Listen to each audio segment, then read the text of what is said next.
Souls, episode 3. I, I feel like we need something better than that. I, I mean, it's not different right every now, but I time. think I I'll feel like leave I'm it. doing okay. Anyways, Number 1 Gasol, by the way. hi everybody. How are we? Or no, I'm number 2. We're here. It's hard to get through stuff. Mike, how are we today? Doing great. How are you Hey, guys? not too bad. Thanks for taking time out of your schedule to be here with us. The Solar Master. Yeah, well, we don't need to touch on that, but Anytime for you guys. Anytime. Oh, well, we appreciate it, and I think one of the things, and we had talked about this in the earlier webcast podcasts or whatnot is we really wanted to get on to get people on with some different perspective and talk about some of the positivities and pros and cons of maybe some other alternate energy sources. Mike, I'll let you take it away, but I know you work in kind of both sides, and maybe you just tell us a little bit kind of your background and history. That'd be great. Sure. Yeah. I spent 20 plus years in the oil and gas business, doing various things, mostly on the consulting side. And then probably the last 4 or 5 years, I've been involved in renewables and renewables only, and mainly from the construction side.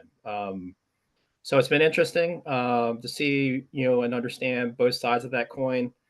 I know that there's a lot of folks that are die hard one side or the other. I'm kind of more in between, because and for us, and what we do, we're doing utility scale solar work. We're not doing residential commercial stuff.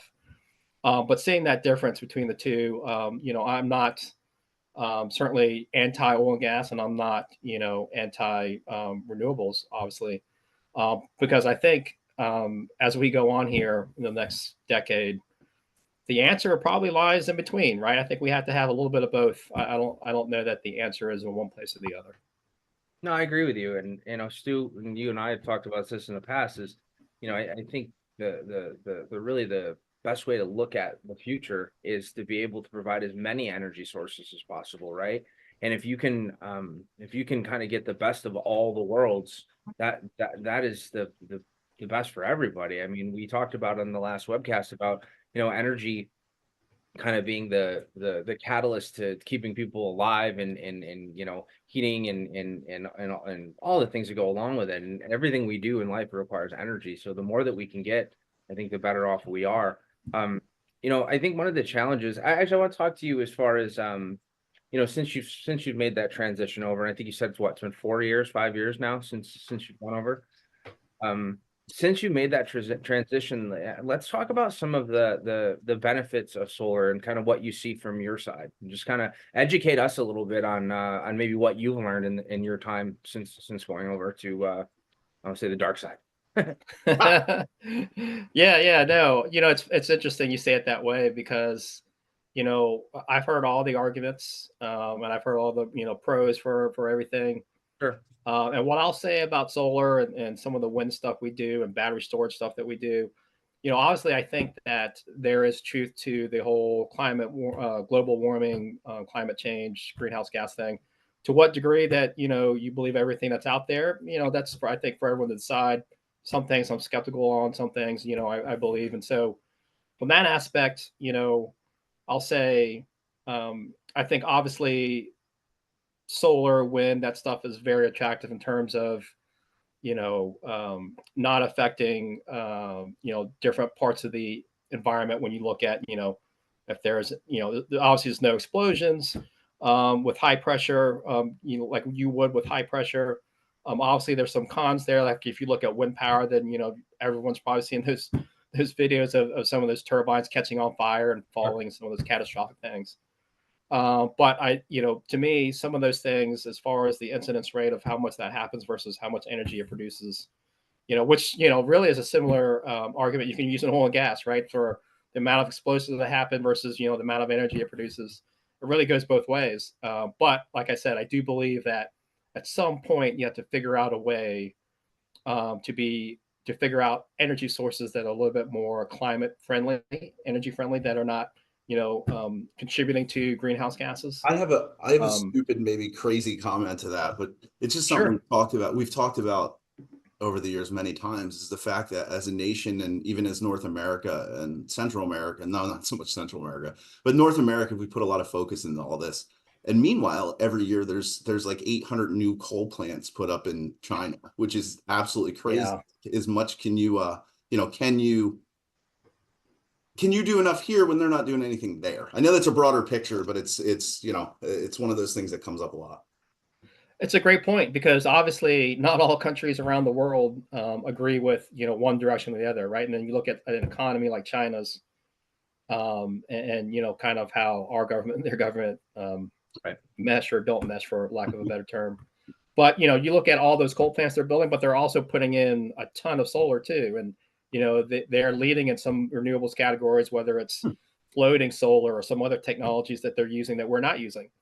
That's right. So it's a tough balance, I think, That's because interesting. I didn't know that. yeah, because you can't, China's not a country that's trying to be politically correct. It's not like U.S. politics where politicians are saying, oh well, this is great, but then they're endorsing something else, which happens. As we They're all going know. just Right in the Stu's world. It brings you right in the Stewart's world. Yeah, for sure. Yeah. I know that's what. Anyway, I guess just. safe space. Yeah. Well, there's just been a lot happening in the political world when you think about the debate and some of the Supreme Court decisions that have come out. So anyway, for another podcast. But Mike, just curious, and you may have shared a hot take with us before we pushed the record button, but I'm just curious to take a step back. You mentioned utility scale solar. Like, talk a little bit about that. How is that different from commercial? How is that different for residential? Is there a reason you chose that avenue other than just happened to be the company you worked for that's what they were working on? Share a little bit more about that.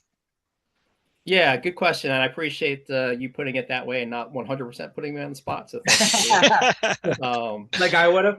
Exactly. I'm glad Joe didn't Either, get that one. yeah, like how Right either here. of you two would have done it. Yeah. Why I That's what I'm continue here to put for. myself. Yeah. Why I continue to put myself through these talks with Chad and Joe, I will never know. But like I said, I'll always be available for you two. But to go back to Stuart's question and point. So yes, the company I work for does utility scale solar. Just happened to be that's what they do. Residential is obviously what you put on. Crazy question, because I have no idea, Mike. Is there a way that you say utility scale? Is it per customer, per hour generated? Like, is that what it is? It's just when you see the huge solar fields, that's what it is? Like, I just put it in perspective because I have no idea. It's generally kind of by size of the solar facility. So generally, like anything over, say, 10 megawatts would be considered utility scale. Okay. Smaller than that, like say between 5 and 10, or even like maybe 2 to 10, you'll see people in the industry call that DG, which is short for distributed generation. So they're just they're a little bit smaller. And when people say commercial, you're talking about like rooftops, tops of where they built canopies over big parking lots and put solar panels there. Yeah. That's more commercial stuff. And then of course residential is residential on top of your house. So that's the difference between the three. I'm sorry, I just had no idea, so I figured we'd educate myself and anybody else. Yeah, and so when it comes, because we're only involved in the civil construction portion of it, we're not involved in racking and pile driving the panels or even racking the panels. So for us, being a civil company, we're obviously not going to get into commercial work since that's usually rooftops, and we don't do residential. So that's kind of how I got into that, and why we only do utility scale. So you're telling me what you do is you just clear out land and that's what you sell? It's a heck of a job.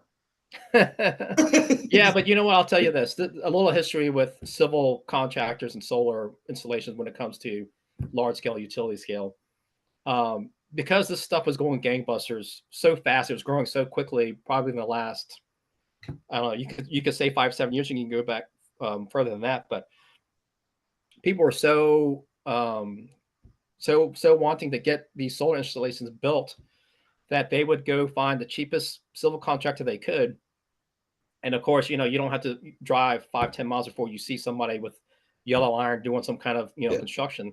But there are a lot of guys that didn't really understand how to build these correctly in terms of civil construction, because you're like, oh well, just cut down the trees and then make it flat and put it up. It's not that cool. It's not that simple. And so that's where a lot of issues happen when you look in the news of people getting fined and runoff, erosion control issues, because what they found out is that not all civil contractors understand how to read construction drawings, which sounds silly, but there's a lot of guys that just have a backhoe, an excavator, and a pickup That's how truck. And pipeline used to be 15 yeah, years ago too. It was that's a guy right. with a welder. That's right. And a And dog. so what they found out quickly after getting all these fines and not complying with state regulations for runoff and erosion control was you really needed to have a quality civil contractor to do these. And then the bigger these things get, for instance, if you know what a sediment basin is, it's just basically a pond that collects runoff for stormwater, rainwater. We're working on a site that's got 107 basins that we have to build. Wow. Okay, and that's just one site. How big is that particular project? State of Minnesota. So these projects, the specific project I'm talking about is probably about 1,200 acres. Holy crap! Holy. And so, obviously, we're working in an area that rains, a good bit, especially in the spring, which obviously affects your schedule and how you control erosion control and runoff while you're doing the work. So it's not just, clearing land and making it flat. There's quite a lot to being a civil contractor in this space. So I want to ask you, on a site like that has 1,200 acres, what type of like output is expected from that, from as far as a wattage standpoint? Like how much can that produce on I don't know how you scale it, whether it be weekly, monthly, yearly, I don't know, but how is that calculated, and what will that type of field produce? So this specific field we're working on at the end of the day will produce 150 megawatts. Okay. Now, for dumb people like myself and Chad, Googling. what is that? Bye, Stuart. Stuart, I don't know. He'll be back. Hey. Yeah, I got some work going on in my house. I'll be back. No worries. So just what does that equate to? Like how, I mean, as far as how many homes that can, like, how does that, like, translate that to like layman's terms? You think Stuart's electric somehow? Yeah, he's got solar panels on his house. Yeah, so I think I've seen various stats on this in terms of Sure. how many homes can 1 megawatt produce or power. I'm looking for the stat that I thought was pretty agreeable with everybody. Let's see how many. Let's say 1 megawatt of power. 1 megawatt will produce about enough electricity for about 400 to 900 homes in a year. And this is 1 megawatt. So this is 150 megawatt. Yeah. So I can't do that kind of math in my head. We take the middle of that, say 700. Yeah. 650. That's 105,000 homes. Yeah, about 100,000 plus or minus. Yeah. Wow, that's crazy. What's the project cost or something like that? Good question. So this is a question I get all the time. And so obviously we're just doing the civil, which is probably the most expensive part. Yeah. And then of course you have the mechanical piece, and then the electrical piece, and then all the testing and commissioning and all that kind of stuff, and buying the materials. So, it could be upwards of, I would say it would definitely be probably upwards of 100 million. All for construction. Fact checks this. So. Yeah, for just for the construction costs, right? I'm not including the engineering costs, the upfront engineering, and I'm not including some of the land development costs that goes into it, because this is like a 5 to 7 year process from beginning to end. The construction is just at the very end, usually like the last 2 years or so. So it's a long process, certainly, but yeah, some of these are pretty expensive. So I'm gonna kind of throw a little shade on that. I think that's one of the things that, I mean, and again, we're kind of talking separate worlds sometimes. I think when people think solar, a lot of people, I think when they think solar on their home, right? They're not really thinking like solar fields. They're more thinking like from an individual consumer basis, right? And one of the things that's always brought up is the high initial cost, right? So like, the upfront cost and what goes into that. And then, I think that initial investment sometimes can be like a barrier for adoption, and that people decide that maybe this isn't for me because, you look at like I'm speaking residential specifically, but you look at like lower income communities or developing countries where, it's kind of like what we talked about last week. If you watched our show, probably not, but, But what I was saying was like, if you have $100 million and you have a developing community or a developing, let's say, country, is that $100 million best served somewhere else? Right. Like, I don't know the answer to that. And I think there's some like, I think that sometimes I think that's why, specifically like in the United States, you guys were talking about the United States versus China and India and some other areas. I think that we, and I'm kind of going to take a bit of a left-hand turn here, but I think sometimes we are overly concerned with the facade of doing the right thing versus doing the right thing. Do you know what I'm Sure. Yeah, saying? yeah. So I guess the question I have is like, is there ever any pushback from folks when you're working on these projects and you bid these out, or you come to a point where they go, look, the initial cost is just too much for what we thought it was going to be, and this isn't really going to be something that we want to kind of move forward with. Is that ever a concern for the people you work with? All the time. And there's a couple questions there that I want to address and points to make. So pushback on the cost of stuff, yes, because like I said, civil is usually the most expensive, and when it's an area that requires a lot of civil, then that obviously drives up the cost.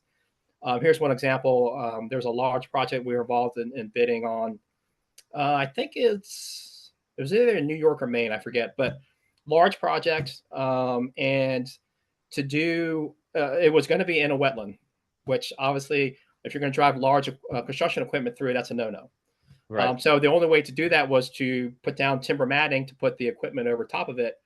And the addition of all the timber matting that you would have to put down, like in between the arrays and to do all the work, just made the project cost prohibitive, because what usually happens when it gets to construction, which is the very end of the project. Right. Before that, they've already established who the off taker is going to be for the power. They've established, what everything's going to cost and pay back, and what the off takers already determined, how much profit they're going to make. So once your construction cost gets too high, then it makes all that not feasible. So a lot of projects end up getting scrapped. Are they? I had one question, just really quick while we jump in there. Who funds most of these? Are these funded by the United, like by like grants? Or are these funded by like gas, like electric utilities? Like, who funds these projects? It's a lot of different sources. Some of it are equity-backed projects. Some of them are utility-backed projects. Some of these are in part funded by grants. So it's a lot of in between. A couple of different things. A lot of private developers. With that equity backing stuff, and there's a lot of utilities getting into it now, obviously.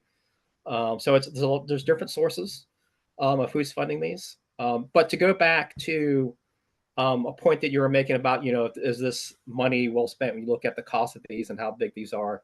Sure. The other argument I would make to that or against that would be, you could obviously do a price comparison and what it would cost to build a new power plant, whether that's gas turbine facility, coal facility, whatever, however it's powered, and then getting the power to that, building those pipelines and all that kind of stuff, right? So there's a trade-off there. But I'll also say, to the point of like rural communities, how do you really serve those guys? I live rurally out in the country, and I'm served by a electric co-op. And what's very common in a lot of these kind of electric co-ops is that they'll do what's called community solar. And earlier I talked about that smaller kind of distributed generation size, 2 to 10 megawatts. So they'll build these rural communities, and these co-ops will build those smaller ones, and that power will feed into their local grid. And then you, as a consumer, have an option to buy solar power from that at a locked-in rate, right? So they'll say, okay, Joe homeowner, we have community solar here now in the community.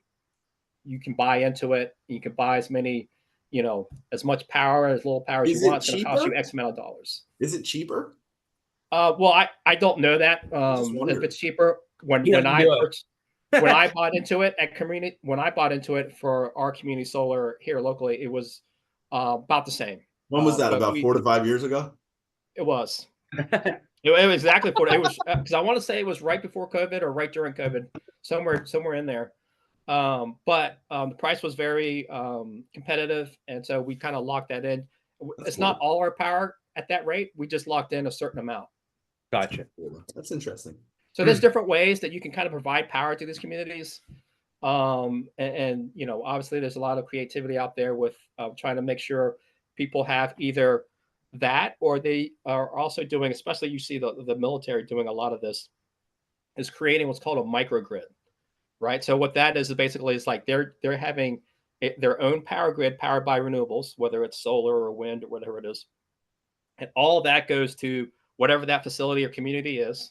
And so if the regular power from the grid goes out, they still have their own power, and all that, a lot of that is stored with batteries and battery storage, right? Because I think one of you guys had mentioned that. Yeah. So there's a lot of different ways that people are doing things with renewables, and to serve all these different communities. So from a cost perspective, like I said, I think there's arguments to be made, plus or minus, for all the energy sources we use. Sure. Can one be better? Can you? Associated to it? Yeah. Absolutely. Yeah. Very interesting. Mike, Cool. I thought it was cool, like you mentioned the sediment basins and just kind of the wetlands, putting down timber matting and all that stuff. I mean, it looks like, there is some consideration for environmental impact. I know from a gas utility standpoint, a lot of the folks I work with, like, they're definitely focused on environmental. A lot of it may be because the customers they serve and the communities they serve bring that to their attention Or a there's a lot. tree frog they can't get rid of, and then they Uh, can put a pipeline in. well, Things like yeah, that. we won't talk about that, but yeah, I mean, just curious, like, I mean, I think cynically, I would say, oh, those solar guys, those wind guys, they get a pass on the environment. Nobody cares about the impacts to their environment, but it does sound like the company you work for, at least, is taking that into account. And so, I don't know, are we wrong? Are we saying that y'all don't get are we wrong in saying you get a pass? Like, what are you doing to kind of account for those environmental impacts? Yeah, and Stuart, that's an excellent point and I'm glad you brought that up, because what I'll say is that we don't get a pass. So, and because our company, we generally grew up we really just do energy business, right? We're in the power line business, we're in the pipeline business, and the renewables business. Power line and renewables are our biggest areas, but because we're used to dealing with utilities and that kind of work, and doing that kind of thing, we still, like, our clearing group is a large part of the country. We can't knock down trees in certain times because there's a bat population, right? So you can only cut down trees in certain times of the month, and that kind of. So and maybe the right of way or the area that you're building in for solar has got an endangered species that needs to be relocated, or you have to have a different LOD, right? So we don't get any special passes for that, because it's all governed by the same state, local, federal regulations, whether it's solar, power line or pipeline. So we still are tied to that. So I don't, having been in oil and gas and seen some of those restrictions, and now being in renewables, those restrictions are the same, especially when it comes to what we deal with in civil construction. And just to follow up real fast, I mean, I grew up in Mississippi, very rural, plenty of land to put solar panels. You talked about where you live, plenty of land to put stuff. But I mean, is it true, like, some of the capacity needed to replace generation, and it's going to require a lot of land, a lot of solar panels? Like, how do the But conversations also in the right area, right? right? You're not going to do that in, like, Maine. Right. And so that's where the power lines come in, right? So now you put the solar panels in Iowa, where there's plenty of land, but everybody lives in New York City, right? So now you got to run power across the country. You're losing energy as you transmit it across the power line, all that stuff that people complain to you. I'm sure, Mike, and you have good pushback, or you have good rebuttals for some of that. So talk to us about that. I mean, what are the customers you're working with when they get that question? There's not enough land for all the solar panels we need. I mean, how are they figuring that out? Does that make sense? Yeah, absolutely. And that's, another very good point. And I'll say this, this is just a little sidebar before I answer the question. You're certainly bringing a different feel to these podcasts. And if you keep going down this path, Chad and Joe are going to start being very serious and intelligent, and start asking all these great questions and not laughing and joking. Yeah, but anyways, that's good. I'm glad I do my part You're at We don't change a whole lot. That's why I Bring love my coming daughter on these with things you. with See you what you guys. got. Yeah, like I said, anytime for you guys. But anyways, back to your question, Stuart, and it was a very good question. So, obviously that's a very good observation to say, do we have enough land to build solar to power the whole country without, to be free of, oil and gas? I think it depends on who you believe. I think I saw a stat somewhere out there that said that we did have enough land, this and that. I don't know that to me that's a sustainable way of doing things. I think at some point the answer is kind of in between, like I've said. I think there's got to be some combination of, whether it's natural gas, wind, nuclear, solar, whatever that case is. I don't believe that solar is 100% the answer. And Joe mentioned Maine. The funny thing is, I think that what they figured out is that for all the projects they want to do in Maine, there's just not enough people in Maine to get all that power. Yeah. And because we do a ton of work in Maine, and most of those Maine may projects, not have been the best example, but yeah. I was just saying a northern climate or something that's typically doesn't carry a lot of sunlight, right? Like where I live. Well, not only that, but up in the Northeast, obviously it's heavy population density, right? So there's not a lot of land anyway. Right. And so being headquartered in the Northeast, we're doing smaller projects, right? Like more like around 5 megawatt projects, which typically can be anywhere from 30 to 50 or so acres, right? So they're much smaller, but land is a premium up there. I don't. I think that's one of the big pushes for some of the offshore wind that they're having up in the New England area and off Cape Cod and those different areas, Rhode Island and so forth, because obviously it's not land dependent because you're out in the ocean. It's going to be very difficult, in my opinion, to make that sustainable and to build enough solar to replace. If the goal is to replace all fossil fuels, I don't know that that's feasible with just solar. Well, really quickly, I saw something the other day, and right now the annual electric demand in the United States is about 4 terawatts that powers, and I might be plus or minus a little bit, but that was the information that I heard. It might be a little A lot dated. of zeros. I don't even know. That's a lot. It's big. But based on what they'd like to do, as far as EV and all the things that they want to turn electric and get away from fossil fuels. That would double the electricity demand to almost 8 terawatts. So that's like obviously double what we're currently utilizing. And I think one of the things that scares me there is again, we have this kind of all or nothing approach, right? To get to 8 terawatts, regardless of where the electricity comes from, like we're going to have to use a whole bunch of different energy sources to be a lot able of different stuff. And I agree with you, Mike, that I don't think that any one like avenue is 100% the way that we should go. I think having and Stuart had mentioned this on other podcasts, like having the option for as many different energy sources as possible and as abundant as possible is only going to be the thing that I mean, I hate to say this, but like bad climate policies kill more people than bad climate, right? And it's true to the extent that like I like it's like 7 or 8 or 10 or something like that times the amount of people die from cold than heat annually. And that just goes to show me that we don't have enough energy to enough places. So whether it be solar, wind, nuclear, gas, oil, whatever the case may be, I think we need to tap into all those energy sources. So there's really not a question there. I just wanted to kind of jump in with that because I think as the country grows, as the world grows, as the population grows, we're going to require more and more energy to be able to do the things that we currently do because of the amount of people and the amount of resources and the amount of new technologies that are going to be required to have energy. So I mean, I'll leave it at that, but no, I mean it's an interesting point because at some point I think with energy and the energy sources that we use, not just here in the States, but globally, as with all things, things will have to change. And, there's evolution always involved in all aspects of life, right? So if you think about, let's just take drinking water, for instance, there are still areas in the world that don't have clean drinking water. right. So if you look at yourself, you say, well, what's more important? Should I have clean drinking water or should I have a stable source of energy that's sustainable? Well, myself, I would put drinking water first. That's just my opinion. We all know what opinions are like, but so I think at some point,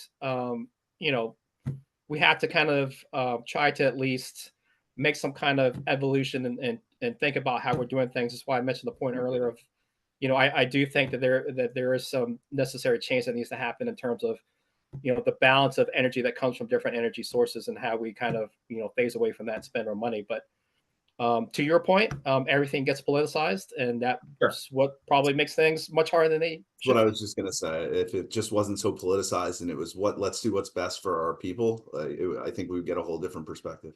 Well, I hear all the time that people like to hang their hat on fossil fuels have lowered like climate disaster and saved, by like 98% over the course of the last 100 years or something like that. And I think that's kind of a weird statement. Like, because it's not necessarily fossil fuels. It was the product of the fossil fuels, which is the energy that was required. That's what has, lowered climate disasters, right? Is the energy.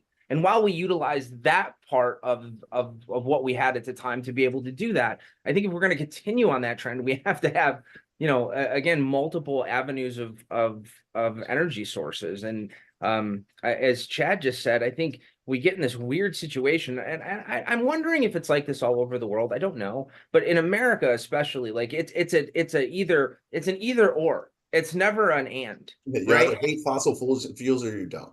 And actually, I want to throw a question to Stuart because he said, Oh, never mind. For those of you that don't know, Stuart's security system has gone on the fritz in his house. And he's got people there working on it.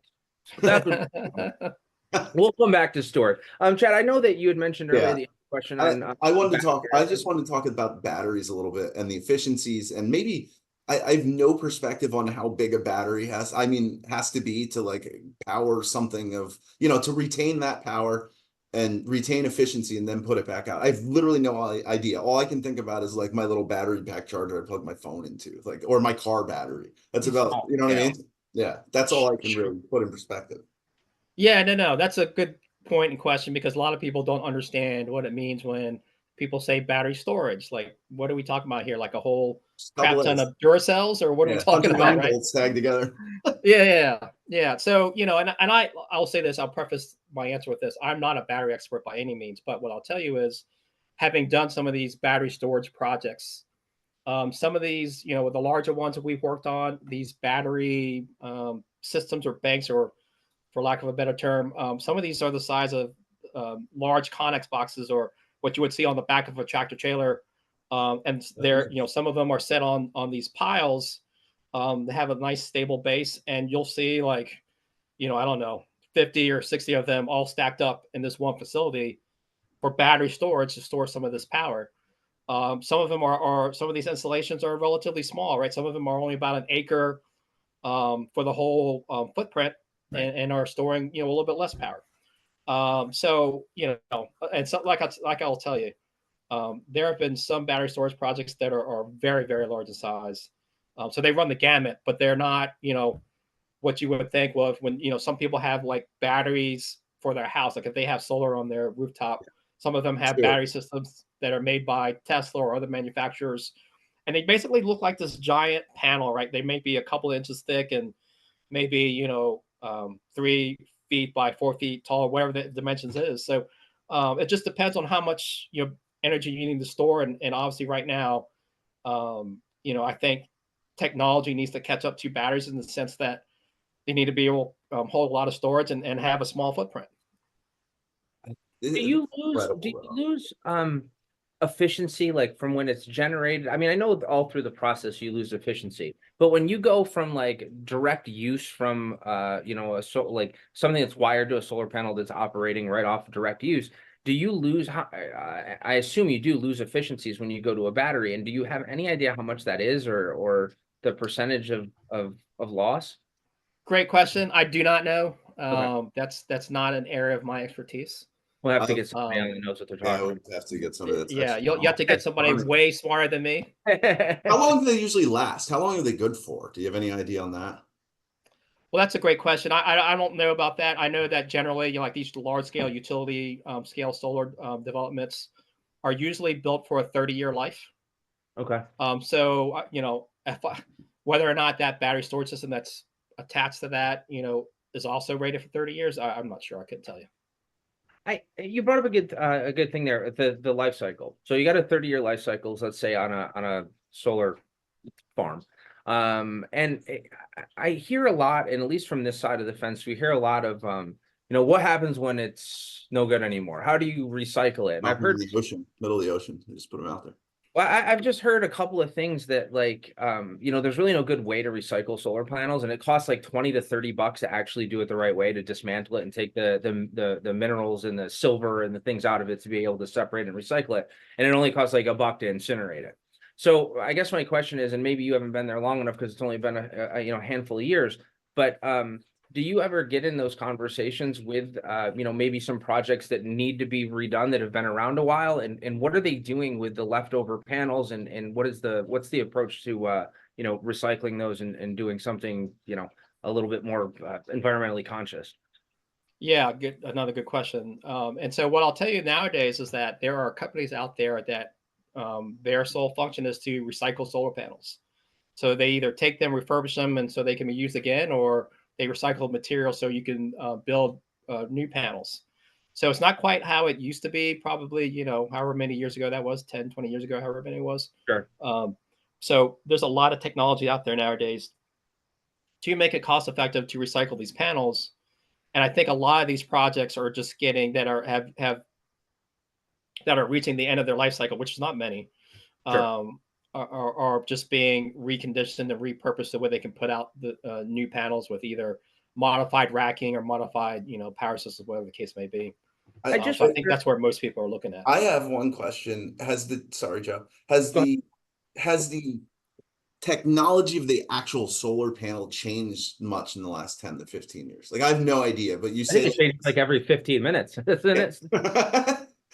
because when you say like there's not many going out of commission, but when they do they get fully upgraded to a new, more efficient or more something solar panel? Like, I don't even know. That's what I'm asking. So my question. Yeah, and once again, not my area expertise, but what I will tell you is that yes, panels have gotten more efficient for the size that they are. But is there a lot of room to grow technology wise for that? Absolutely, because I think in my mind, and relatively uneducated mind in terms of the solar panel technology, but in my mind, I would love to see the direction go to where you can get the smallest panel possible and extract the most power out of it. Right, that would be the best of what you would want to reduce footprint and kind of get some of these large facilities to be even more efficient and draw more power. So whether it's headed that way, good question. But time will tell. We'll see. I heard the other day, I was listening to a Joe Rogan podcast. It was one that he did with Elon Musk. And a similar question was asked about that. And I don't remember the actual answer that Elon said, but the question was, are we ever going to be at a point where we can put a solar panel or cover a car with solar panels and it will be completely like, we will require no additional, and he said no. And the reason for that is that there's a certain size of a panel to be able to generate a certain amount of power, and the size of those panels is non-negotiable. So I don't remember what that was like for, if anybody wants to go on and listen to that, I know they covered that on there, but he was saying, right, wrong, or indifferent, he just seems to be probably one of the smartest people on the planet. So I'm going to kind of go with what he has to say, but no, that's true. They've kind of like maxed out the size that they're ever going to be able to achieve a particular amount of generation from solar. So again, I don't know the actual conditions of that, but and I wouldn't say never, because with new technology research, different materials they might use that might change that. Today, I believe he's correct in saying that there are cars that do have solar panels on them. I think one of them is, Fisker might be one of the manufacturers. Yep. But it generates such a small amount of power, like powers the radio. You'll never be able to run the car, right, a significant any type of distance with what you generate there. It's just a small amount that gets generated. Yeah, and they had actually brought up the Fisker in that conversation. Yeah, and there are lots of universities out there that are experimenting with just that exact idea of putting solar panels all over the car to make it run just by solar. So there's research being done out there. Today probably not possible, but 5 years nadays to me feels like a long time. So sure, you never know what's going to happen. You might be nuclear by then. We'll be the Jetsons. You never know. Joe, I left. Sorry. What were you going to ask me? Yeah, sorry. I was going to ask you. We were talking about kind of the policy part of the industry, right? Of both industries, and I had said right before you left, I don't. I sometimes get very frustrated, and I think a lot of people do. That it's either this or this, right? It's never this and this.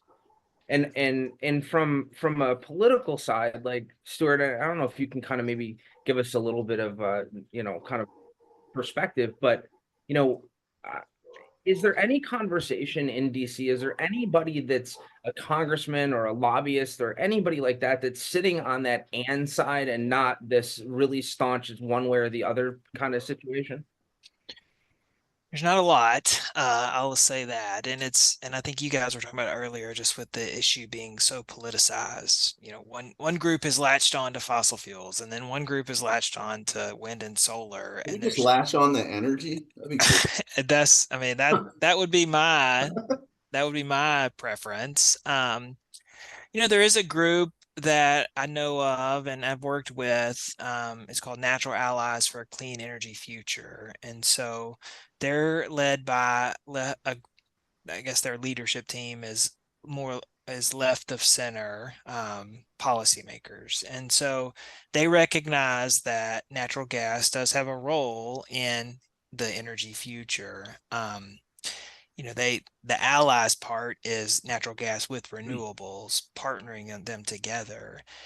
I mean, I think, what's, I don't know, maybe not what's lost in this conversation, but maybe one thing we can all double tap on is just the huge demand for power that there's gonna be Right. and in the upcoming years. I mean, I wish I had $1 for every time I heard the word data center this past like 6 weeks, because that's all everybody talks about is just data centers. And I get it, right? I mean, somebody was saying that like to do an image generation from AI is like charging your phone overnight. Like that's as much power as you need. They're equivalent, right? Same amount of power to charge your phone, And same I amount used a of lot of energy the other day.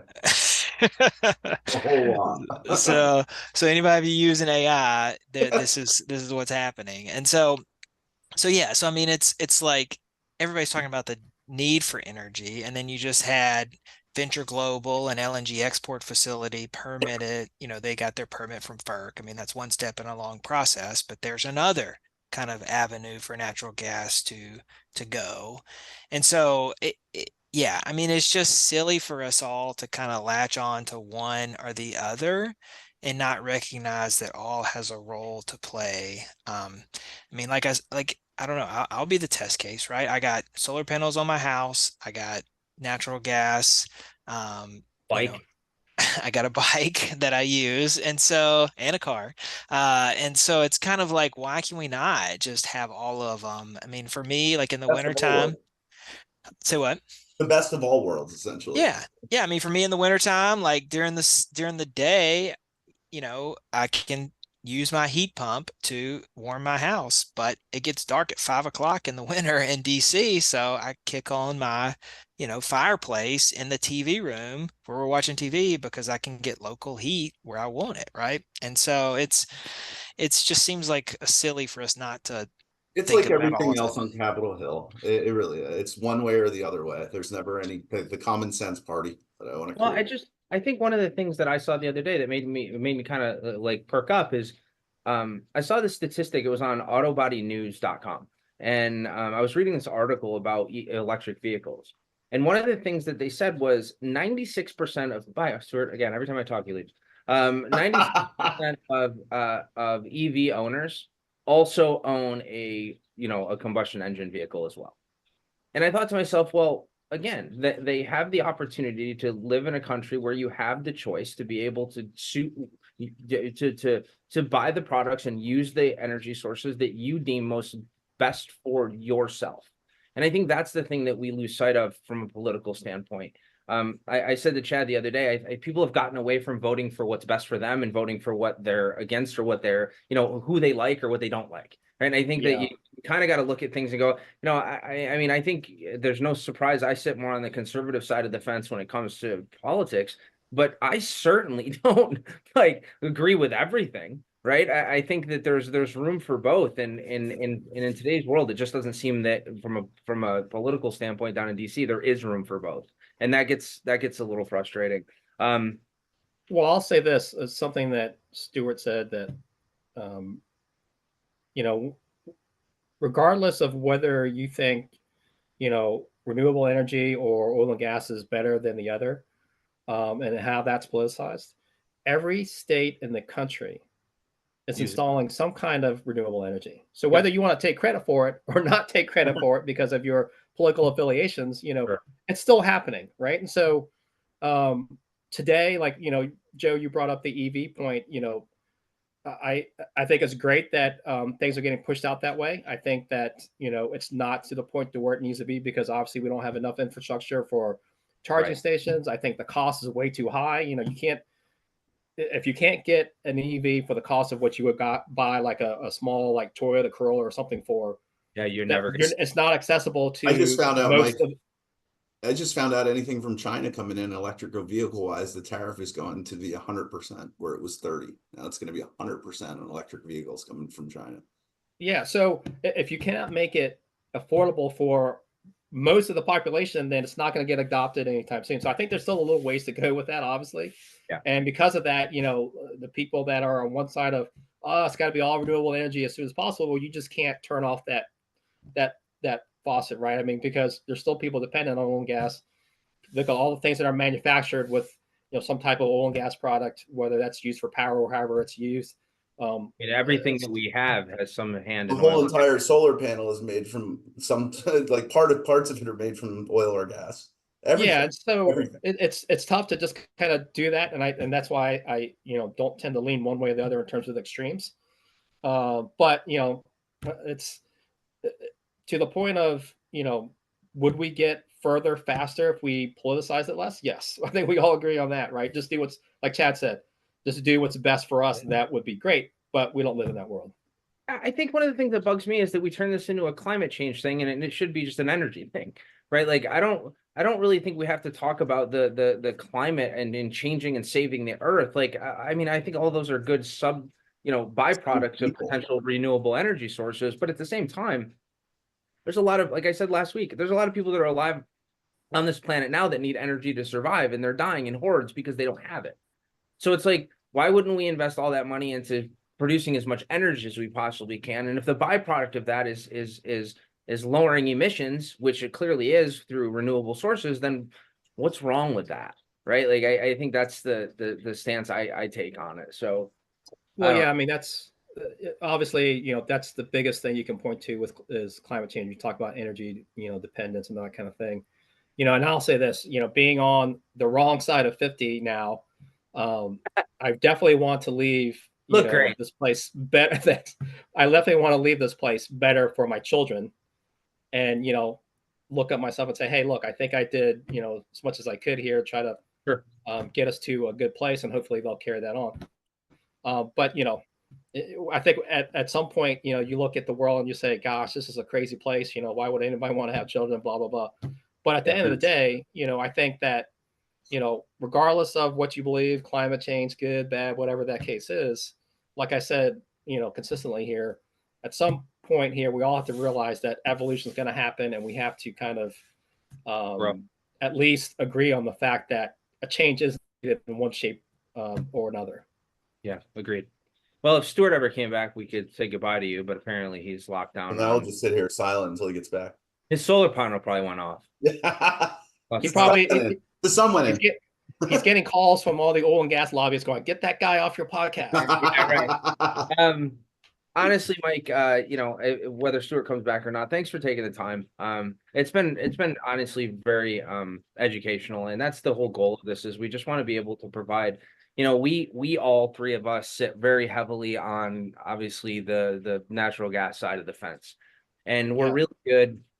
The industry is really good about attacking because they feel like they're under attack to attack the other side. And part of the goal here is just to talk with folks like you that do sit on the other side of the aisle and be able to have a decent, normal conversation and ask questions, factual based questions, and educate us and hopefully people watching this, because obviously most of the people are our contemporaries that sit on that side too, to maybe just learn a little bit more and elicit some more questions and allow them to speak a little bit more freely when they have conversations. I don't think any of this has to be done with like an angry fist, right? Like it can be done which is the craziest part. calmly, collectively, and I've said it many times before. If tomorrow they came up with a solar panel that they could put up and it would power the entire world, like I would be the first person signing up for that. It's well put, well said.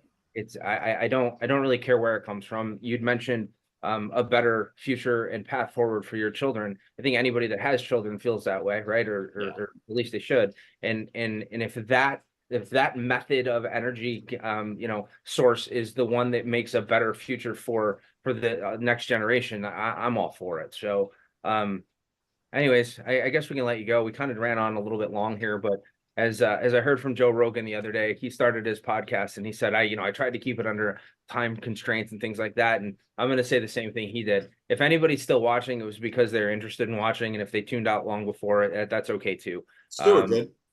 Yeah, Stuart, we're just going to always appreciate getting on with you guys. Yeah, always appreciate getting on with you guys. Anytime you call, I'll be available. Always love chatting with you guys. Thanks again. Absolutely, buddy. And we gotta try to find Mikey, where do you live? You're in Virginia, right? Yeah. Yeah. Well, don't feel so mad about it. Yeah. If we ever get down your way, we'll definitely give you a buzz and catch up. How far are you from DC ballpark? 2 hours. Okay. Fair enough. I do end up down there every now and again. So I mean, I'm still looking for that opportunity to run into each other again in West Virginia, wherever we were. I don't ever want to run into you in West Virginia ever again. I don't ever want to go there. Where we were. That will be for another podcast. Absolutely. I like it. Mikey, thank you so much for taking your time. We appreciate you, and we'll hopefully see you real soon. Yeah, sounds great. Thanks, guys. Stuart said, "See you, Mike." Oh, to infinity and beyond.